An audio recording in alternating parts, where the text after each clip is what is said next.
Le racisme renvoie à la dépréciation de certains individus et groupes sur la base de caractéristiques biologiques ou culturelles qui leur sont attribuées.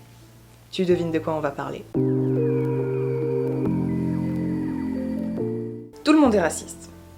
Ouais, j'ai dit ça, ouais. Et je le maintiens, parce que, d'après beaucoup de psychologues, tous, ou la plupart des gens, on a des biais implicites. C'est-à-dire que, sans se rendre compte, on a des raisonnements dans la tête qui sont racistes, ou sexistes, mais pour le coup on va parler du racisme. Il y a un truc qui s'appelle l'Implicit Association Test, qui est en gros un test où tu dois rapidement faire des associations d'idées et qui montre un peu à quel point tu as des biais implicites dans la tête justement, qui montre que au final, même les personnes racisées ont des biais implicites dans la tête.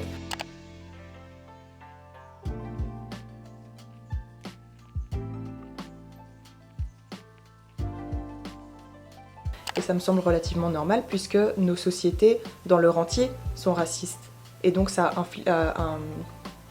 influe aussi sur les personnes racisées qui, par exemple, risquent d'avoir l'impression qu'elles seraient plus belles si elles étaient blanches avec les yeux bleus et les cheveux clairs, par exemple. Je prends cet exemple parce que j'ai vu sur TikTok récemment justement une vidéo où il y avait une petite fille un témoignage d'une personne qui racontait que sa fille s'était dessinée en blanche et blonde avec les cheveux lisses parce qu'elle estimait que c'était ça d'être belle alors que c'était une petite fille noire avec les cheveux crépus. Par contre, il y a aussi ce qu'on appelle les biais explicites et ça c'est les choses plus conscientes et plus affirmées comme par exemple les remarques racistes ou les insultes etc. qui sont ouvertement racistes et ça heureusement depuis les années 80 c'est en chute libre. Mais le truc avec les biais implicites c'est que vu qu'on s'en rend pas forcément compte, c'est beaucoup plus sournois et c'est beaucoup plus difficile à éradiquer. Mais ça a quand même une influence sur la vie des personnes racisées et sur la manière dont on les voit. Par exemple, ça peut avoir un impact qui est que ça arrive que des médecins traitent différemment des personnes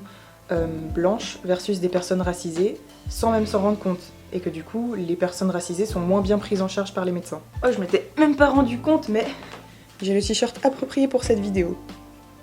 Child of an immigrant. Parce que moi-même, je suis pas immigrée. Mais je suis fière d'être la fille d'un immigrant. Et ça, comme les préjugés sexistes, c'est impliqué dans la tête depuis hyper jeune. Ça commence à te rentrer dans le crâne dès l'âge de 5 ans. Et tout ça, croyez pas que je le dis, que je le sors de ma propre tête. C'est des études que j'ai lues et des chiffres et des auteurs et des autrices que j'ai lus. Et je mettrai évidemment tout en barre d'infos, comme à chaque fois. J'ai trouvé aussi plusieurs chiffres et graphiques intéressants sur le site de l'OFS, donc l'Office fédéral de la statistique suisse. Comme par exemple ce graphique, qui montre que parmi la population, toute la population suisse, 3% de la population a vécu une violence physique liée à son ethnie, 12% a vécu une violence psychique liée à son ethnie et 28% a vécu une discrimination tout court, et tout ça dans l'année 2020. Donc c'est quand même pas mal. Et 32% des personnes suisses ont vécu au moins une forme de discrimination ces 5 dernières années, et c'est 4 points de pourcentage de plus par rapport à 2018. C'est-à-dire qu'en 2018 c'était 28% et là on est à 32%. Je donne ce genre de chiffres parce que les personnes ont tendance à penser qu'en Suisse c'est toujours mieux qu'ailleurs et qu'il y a moins de racisme qu'ailleurs, il y a moins de sexisme qu'ailleurs, la situation est toujours mieux qu'ailleurs. Et souvent c'est le cas, heureusement, on a beaucoup de chance, mais souvent aussi ça veut juste dire qu'en Suisse on dit moins les choses, on est beaucoup plus pudique et réservé. Du coup il y a beaucoup de choses qui se passent derrière les portes closes ou dans la tête des gens mais qui vont jamais exprimer, mais ça a quand même un impact sur ce qui se passe dans le monde. Après, on a cet autre graphique qui montre que la population de manière générale valide l'existence de discrimination envers les personnes noires, mais rejette l'idée de l'existence de racisme anti-noir en Suisse. C'est comme si genre tu dis, ok, les personnes noires elles vivent des discriminations sur la base du fait qu'elles sont noires, mais il n'y a pas de racisme anti-noir en Suisse. Et enfin, dernier graphique que je tenais à présenter, c'est le dérangement causé par la présence de personnes perçues comme différentes en 2020, c'est-à-dire que les gens, à quel point ils se sentent mis mal à l'aise parce qu'il y a une personne d'une autre ethnie dans l'endroit où ils sont. Et ça montre que un tiers de la population suisse ressent un dérangement face à la diversité ethnique, et que cette gêne, elle apparaît surtout dans le cadre professionnel. Faut aussi prendre en compte qu'en Suisse, on n'a peut-être pas d'histoire directe avec le colonialisme et avec l'esclavage, mais on a une histoire indirecte notamment, parce qu'il y a beaucoup de chercheurs suisses aussi qui ont produit des théories qui ont servi directement à l'exploitation des personnes racisées et à leur esclavage. Notamment, il y avait Louis Agassiz, ou Agassiz, je sais plus comment on dit, Agassiz je crois, qui est un botaniste, zoologue et géologue suisse. Et en gros, il avait des fortes positions sur l'infériorité de ce qu'il appelait la race noire, et il a produit justement aussi des théories eugénistes.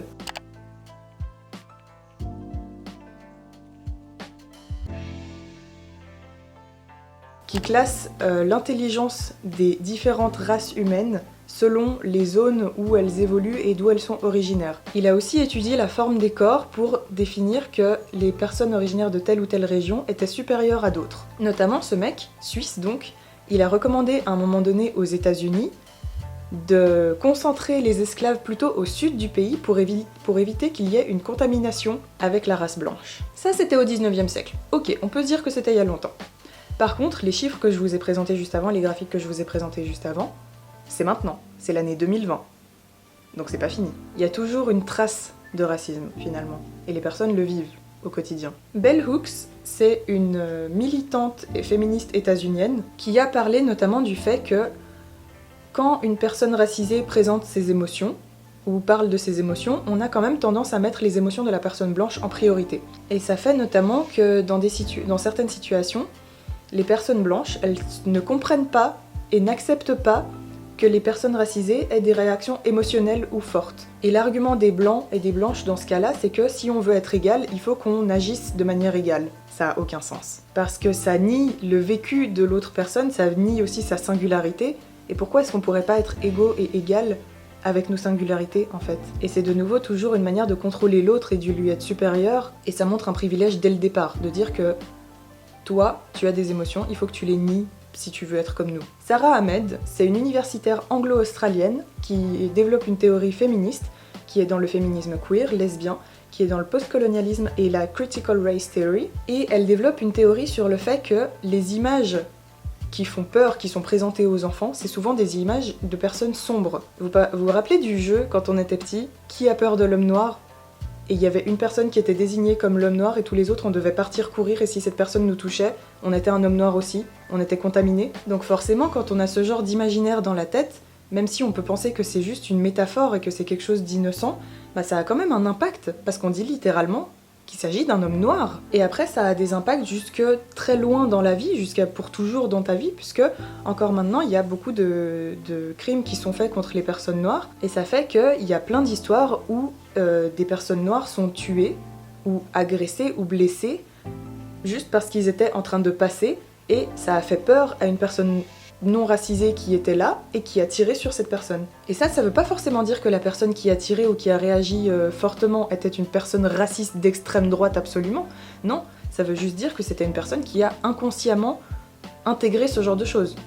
Après, c'était peut-être aussi une personne raciste d'extrême droite, mais pas forcément, justement, c'est ça que je veux dire. Et c'est ça que je veux dire quand je parle de biais implicite. C'est quelque chose dont tu te rends pas compte et qui a un impact sur tes actes. Donc oui, je maintiens ce que j'ai dit au début, que je pense que tout le monde est raciste. Tant que tu n'as pas fait un profond travail de déconstruction sur ta vision des personnes racisées, tu es raciste. Et je pense que c'est un travail continu qu'on doit faire et que ça prend, au final, toute une vie, je pense, parce que c'est des siècles et des siècles de discrimination des personnes racisées dont on parle. Ça s'enlève pas juste en une génération, c'est des choses, c'est imbriqué partout. C'est vraiment à déconstruire sur la longueur. On peut pas juste se dire, mais l'esclavage c'était il y a je sais pas combien de décennies, donc maintenant c'est fini, on n'en parle plus et arrêtez d'en faire tout un drame. Ça a encore des impacts jusqu'aujourd'hui. Je vais maintenant partager quelques témoignages de situations racistes que soit j'ai entendu directement moi-même, donc pas à la télé, pas sur les réseaux sociaux, moi-même j'ai entendu des personnes me raconter ces histoires ou raconter en général ces histoires, ou des histoires que moi-même j'y ai assisté ou alors que moi-même j'ai vécu. Il y a d'abord l'histoire d'un contrôle à l'aéroport, d'une personne qui était à l'aéroport, qui allait faire son contrôle, et les personnes blanches avant cette personne se sont fait contrôler tout à fait aimablement, à peine regarder la carte d'identité, allez-y, y a pas de souci. Et quand cette personne-là arrive devant la contrôleuse en question, elle a un accueil très désagréable, sa carte d'identité est scrutée dans tous les sens pour vérifier que c'est bien elle, genre regarde la carte d'identité, te regarde toi pour vérifier que c'est bien toi, la met à la lumière pour vérifier qu'il y a bien les petites gravures qu'il y a dans les cartes d'identité suisses pour vérifier que c'est une vraie carte d'identité et pas une réplique, et ensuite seulement on la laisse passer. C'est des choses que si t'es autour, si t'es spectateur, tu te rends pas compte que c'est ça. Et même si t'es spectateur, tu peux ne pas forcément réaliser que c'est du racisme parce que c'est une question aussi de répétition. Si ça arrive une seule fois dans ta vie, tu te dis genre cette personne elle a juste eu une impression bizarre de moi. Mais si c'est plein de fois dans ta vie, si c'est systématique, bah tu finis par te rendre compte que c'est pour ça. Et il s'avère que dans cette histoire, au final, il y avait une autre personne noire dans le lieu de check-in qui devait aussi se faire contrôler, et il s'est passé la même chose pour cette autre personne noire. Après, il y a aussi des histoires de contrôle de police dans la rue, à répétition, notamment en Suisse, où on te contrôle juste parce que on cherche quelqu'un comme vous, ou qui vous ressemble, et ça veut dire quoi, quelqu'un qui vous ressemble, et puis on te demande tout de suite ton permis de séjour. Pas ta pièce d'identité ou ta carte d'identité, c'est ton permis de séjour, comme si forcément tu n'étais pas suisse. Après, il y a aussi le classique retourne dans ton pays que tu entends des fois quand tu passes dans la rue. Et une chose que j'ai vécue moi-même quelques fois dans ma vie, j'ai le privilège de passer pour une parfaite européenne d'origine, et du coup j'ai quasiment jamais vécu de racisme dans ma vie, mais les fois où je l'ai vécu, c'était par rapport à mon prénom ou à mon nom de famille, ou les deux. Parce que j'ai un prénom et un nom de famille à connotation iranienne, et c'est arrivé que je me présente, on entend mon prénom, on me demande d'où ça vient. Quand je dis d'où ça vient, là je vois une attitude de rejet ou de méfiance tout à coup, genre c'est chaud. Ensuite c'est arrivé aussi une fois que j'assiste à un moment qui m'a profondément marqué. Il y avait une personne racisée qui était dans un groupe de potes en train de discuter. Cette personne racisée part, et c'est là que j'entends une blague raciste qui est lancée à son sujet. Sous le couvert de l'humour. Et l'humour raciste et sexiste, c'est tout un truc aussi. Il faudrait peut-être que j'en fasse une vidéo, mais c'est un truc très complexe et j'ai pas envie de dire des bêtises non plus, donc peut-être un jour. Mais pour le coup, bah, c'était sous couvert d'une blague, mais c'était pas du tout une blague finalement. Si c'était une blague, elle aurait pu la faire pendant que la personne était là. Après, ça c'est pas des choses auxquelles j'ai assisté moi-même, mais il peut aussi y avoir tout à fait des réactions un peu différentes dès qu'il y a une personne racisée qui rentre dans la pièce, tu vois. Quoique, en fait, si c'est arrivé aussi que moi-même j'assiste à ce genre de choses. Imaginons un milieu féministe où il y a des femmes blanches qui sont réunies, qui discutent, et une femme noire qui entre dans la pièce, et là tu sens l'ambiance qui change, et les femmes blanches qui osent un peu moins dire ce qu'elles pensent. Et ça, à mon avis, cette situation spécifique, à mon avis, ça a fait appel aussi à l'imaginaire de la femme noire qui hésite pas à ouvrir sa gueule et qui clash tout le monde et tout. De la réduire à ça, c'est la réduire à un préjugé, c'est la réduire à de la violence. Donc le racisme, oui, ça existe encore. Oui, notamment en Europe et notamment en Suisse. Et c'est beaucoup plus sournois et un peu partout que ce qu'on pense. Et donc, si on n'est pas une personne racisée soi-même ou si on se renseigne pas à ce sujet, on se rend pas forcément compte que ça arrive, et c'est pour ça que je tiens à faire cette vidéo, pour que les personnes non racisées, donc les personnes blanches, se rendent compte que ça existe encore et que c'est quelque chose qu'elles doivent déconstruire autour d'elles, mais aussi en elles-mêmes. Je pense que j'en reparlerai, mais rapidement, comment on fait concrètement pour déconstruire ces idées racistes qu'on peut avoir soi-même dans la tête ou essayer d'éduquer son entourage à ce propos? Déjà, c'est très important, c'est la base du truc, de se renseigner auprès de personnes concernées. Moi, pour ce genre de choses, j'utilise beaucoup les réseaux sociaux, parce que au niveau de témoignages et de ressenti des personnes, c'est là que j'ai l'impression que je peux avoir des réactions brutes. Du coup, il faut évidemment les traiter comme des données qualitatives, il faut pas les prendre comme une recherche scientifique. Au final, c'est le témoignage d'une personne et peut-être qu'une autre personne ne le vivra pas comme tel. Mais à force de faire ça, j'ai l'impression que je remarque des tendances et que ça me permet de me positionner sur qu'est-ce qui est ok et qui est pas ok et pourquoi. Notamment sur TikTok et sur Instagram, il y a beaucoup de comptes qui sont un peu dédiés à éduquer à ce propos. J'en mettrai quelques-uns en barre d'infos. Mais voilà, l'important c'est de se renseigner auprès de personnes concernées, de voir ce qui n'est pas ok, pourquoi c'est pas ok, essayer de comprendre et se demander si soi-même on a ce genre de comportement. Et ensuite d'essayer d'en parler avec bienveillance autour de soi. Voilà pour cette vidéo, qui est une introduction au sujet du racisme. Je ferai prochainement une autre vidéo sur un autre sujet qui est le thème du White Savior, donc le sauveur blanc, qui relève du fait que tu peux tout à fait être raciste alors que t'as des bonnes intentions. Pour l'instant, on en reste là, donc j'espère que ça t'a plu. N'oublie pas de liker, commenter, partager autour de toi, ça pourrait me donner de la visibilité, de t'abonner aussi.